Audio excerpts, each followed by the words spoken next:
Assalamualaikum teman-teman, ketemu lagi dengan channel Argesena. Ini adalah video pertama yang akan membahas tentang apapun ya. Nanti kita akan bahas apapun di sini, termasuk sains, filsafat, sejarah, atau kisah-kisah yang patut kita ceritakan yang bisa menjadikan tambahan ilmu ataupun tambahan pengetahuan kepada teman-teman semuanya. Nah, untuk mengawali video ini, kita itu akan menceritakan tentang sebuah sejarah umat manusia. Mungkin sejarah umat manusia itu sudah diceritakan dalam versi-versi agama, baik agama samawi dari Islam, Kristen ataupun Yahudi, ataupun dari agama-agama Ardi seperti agama Hindu ataupun Buddha. Tetapi dalam video-video yang akan kami bahas di sini, kita akan menceritakannya dalam versi sains ataupun versi ilmu pengetahuan secara ilmiah ya. Pada dasarnya manusia itu peradabannya terbagi menjadi tiga revolusi ya. Yang pertama, manusia itu mengalami revolusi kognitif sekitar 70.000 tahun yang lalu. Sedangkan yang kedua, manusia itu mengalami revolusi pertanian sekitar 12.000 tahun yang lalu. Dan terakhir mengalami revolusi sains sekitar 500 tahun yang lalu.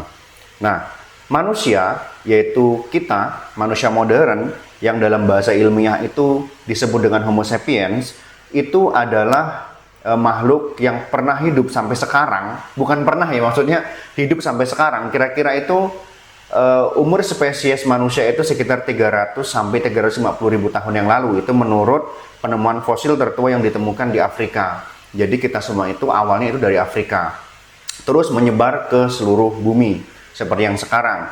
Nah, sebelumnya ternyata manusia itu bukan cuman kita, bukan dari jenis Homo sapiens aja, tetapi ada yang dari jenis Homo neanderthal, Homo erectus, Homo denisova, dan lain sebagainya. Tetapi mereka semua sudah punah. Kenapa mereka bisa punah? Tentunya ada sesuatu kelebihan yang dimiliki oleh Homo sapiens seperti kita.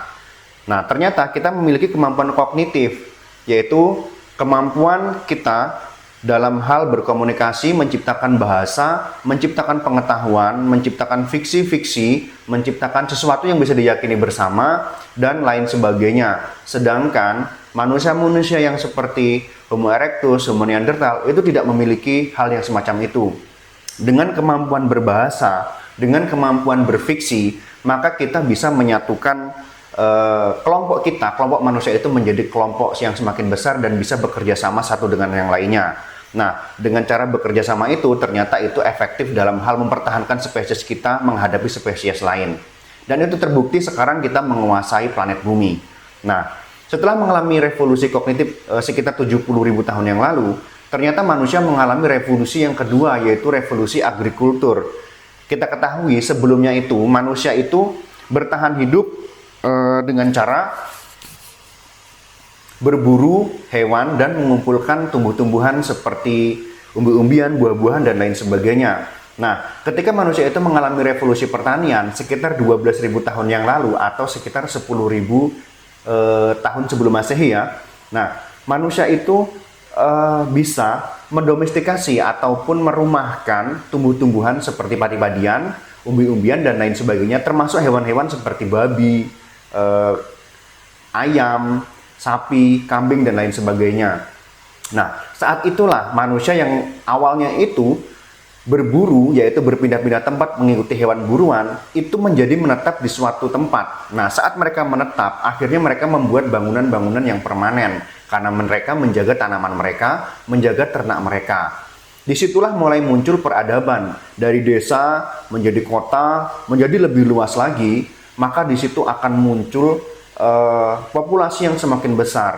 Karena manusia itu semakin besar populasinya, tentunya setiap kepala manusia itu kan memiliki pemikiran yang berbeda. Maka dimunculkanlah fiksi-fiksi yang bisa diyakini oleh masyarakat setempat. Dan muncullah kepala suku dan lain sebagainya, membuat aturan.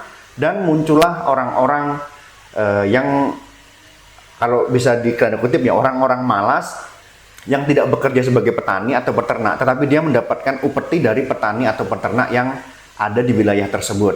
Nah, diapakan upeti-upeti atau pajak tersebut? Yaitu untuk membayar birokrat-birokrat seperti raja, akhirnya yang membentuk raja, dan juga membayar prajurit untuk menjaga desa ataupun wilayah tersebut. Akhirnya menjadi kerajaan ya teman-teman.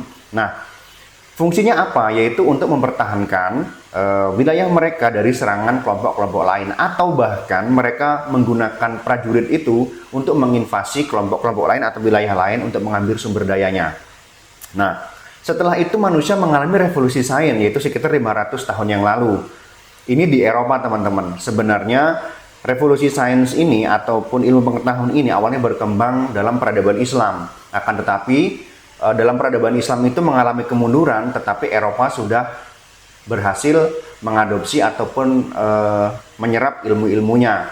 Dulu filsafat Yunani yang mendasari sains itu dikembangkan oleh kalangan Muslim, tetapi begitu kalangan Muslim meninggalkannya, ternyata Eropa mengadopsinya, dan itulah yang menyebabkan revolusi sains di Eropa menjadi berkembang dan akhirnya mereka bisa menguasai dunia. Nah, teman-teman, jika di buku Sapiens karya Profesor Yuval Noah Harari menekankan kepada fiksi yang diciptakan oleh manusia untuk menyatukan dan bekerja sama sesama manusia, maka ada buku lain yang lebih detail dalam membahas peradaban masyarakat dunia tersebut. Kenapa sampai bangsa-bangsa Eropa dapat menguasai dunia, tapi bangsa-bangsa seperti orang Afrika, ataupun orang aborigin, ataupun orang Indian, ataupun kita yang ada di Asia Tenggara ini, yaitu bangsa yang ada di Asia Tenggara ataupun Nusantara ini, tidak menjajah Eropa, tetapi malah Eropa yang menjajah kita. Itu dibahas secara detail dalam buku ini ya, dalam buku karya Jared Diamond, yaitu Guns, Germs, and Steel, Bedil, Kuman, dan Baja. Dalam buku ini dibahas secara detail mengapa mereka bisa menguasai dunia ataupun menguasai bangsa lain. Nah, dalam pembahasan ini tentunya kita akan mengedepankan sebuah pembahasan ilmiah ya, teman-teman. Jadi jika ada penemuan baru, maka penemuan lama itu akan ditinggalkan. Begitulah ciri-ciri sains. Jadi untuk saat ini dijelaskan memang bangsa-bangsa Eropa itu lebih dulu menguasai ataupun menerima peradaban di Eurasia, yaitu peradaban pertama yang muncul di bumi itu, yang paling awal itu ada di bulan sabit subur yang ada di Timur Tengah ya, teman-teman. Disitulah pertama kali pertanian itu muncul, yaitu dengan cara mendomestikasi gandum-ganduman ataupun padi-padian, yaitu gandum-ganduman itu jenis padi-padian atau biji-bijian, teman-teman. Disitulah mereka mengadopsinya. Nah, kenapa di Amerika tidak melakukan itu? Kenapa orang-orang aborigin juga tidak melakukan itu? Kenapa orang-orang Papua di Pulau Papua itu tidak melakukan itu? Tidak mengalami revolusi seperti yang mereka alami di sana? Itu dijelaskan dengan sangat detail dalam buku Guns, Germs, and Steel ini. Nah, dampaknya apa, teman-teman? Dampaknya setelah manusia itu mengalami yang namanya revolusi pertanian, mereka tinggal bersama dengan hewan ternak dan lain sebagainya, maka hewan-hewan ternak itu menjadi tempat evolusi kuman-kuman yang ada pada tubuh hewan-hewan tersebut. Nah, mereka terus berevolusi dan akhirnya dapat menjangkiti manusia. Manusia yang terjangkit tadi akan membentuk antibodi dalam hal untuk menangkal ataupun melawan infeksi ulangan dari penyakit tersebut. Akhirnya manusia-manusia yang tadinya ada yang mati, terus ada yang tahan, akhirnya membentuk antibodi. Jadi gen-gen itu diturunkan dan mereka memiliki antibodi. Nah, saat bangsa Eropa itu yang telah terinfeksi dengan berbagai macam penyakit hasil dari peradaban manusia tadi, mereka tiba di tempat lain atau di dunia lain yang orang-orang tersebut, contohnya itu adalah orang-orang di Indian di Amerika ya, atau orang Inka di Amerika, maka orang-orang Inka tersebut secara tidak langsung telah terpapar oleh kuman-kuman yang dibawa oleh orang Spanyol Eropa tersebut. Nah, memang sejarah Spanyol dalam menaklukkan Amerika itu melakukan pembantaian yang sangat kejam ya, karena perbedaan ilmu pengetahuan, perbedaan senjata, akhirnya orang-orang Indian itu kalah telak atau orang-orang Inka itu kalah telak dan dibunuh. Tetapi yang ternyata lebih mematikan lagi adalah orang-orang Spanyol itu telah membawa penyakit seperti campak, seperti smallpox ataupun cacar, influenza dan lain sebagainya. Dan ternyata orang-orang Inka ataupun Indian tersebut tidak memiliki antibodi seperti orang-orang Eropa. Akhirnya mereka banyak yang mati dan berjuta-juta orang mati akibat wabah tersebut. Nah, inilah mengapa dalam buku Guns, Germs, and Steel itu dikatakan bahwa dalam judulnya itu adalah kuman selain bedil dengan baja ya. Nah, orang Eropa ini memiliki teknologi dalam pengolahan baja dan juga senjata api yaitu gun, bedil ya teman-teman. Nah, akhirnya memang orang Eropa lah yang memiliki kemampuan awal dalam hal penaklukan di seluruh dunia. Itulah mengapa bukan kita orang-orang di Asia Tenggara ataupun orang-orang aborigin ataupun orang-orang Papua ataupun Afrika ataupun Indian yang menguasai dunia, tetapi malah orang-orang Eropa yang dapat melakukannya. Apalagi jika kita bicara dengan cara hidup mereka yang begitu sangat realistis ya teman-teman. Mereka mungkin tidak percaya hantu ya teman-teman ya.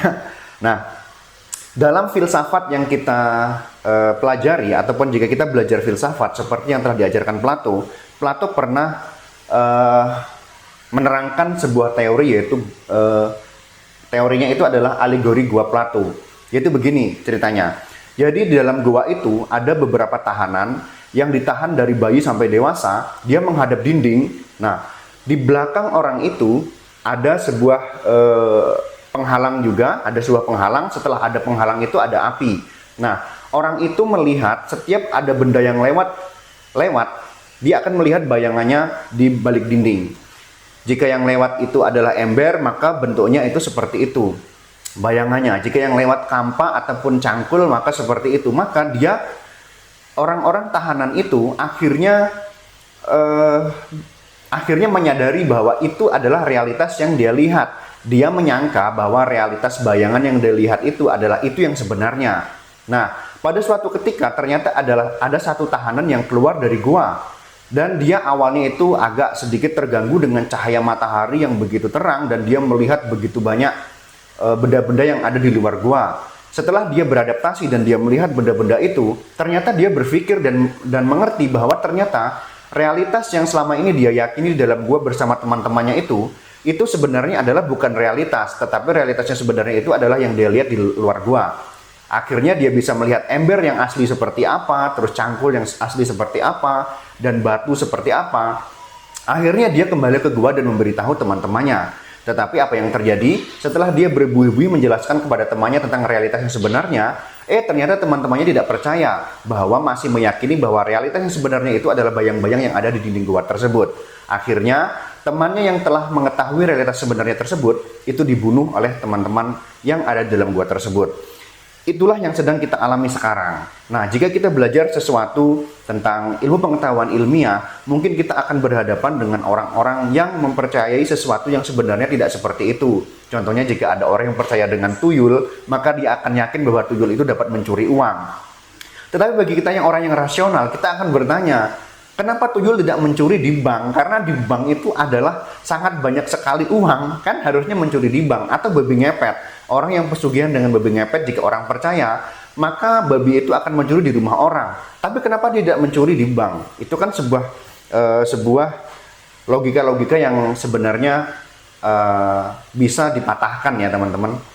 Kalau orang itu tahu. Nah, kita sekarang hidup di masyarakat yang masih mempercayai banyak-banyak mitos seperti itu. Jadi jika kita tahu realitas yang sebenarnya, jika kita kembali ke masyarakat kita, mungkin kita akan mengalami penolakan. Mungkin itu saja video yang pendek ini dalam membuka video-video yang akan datang.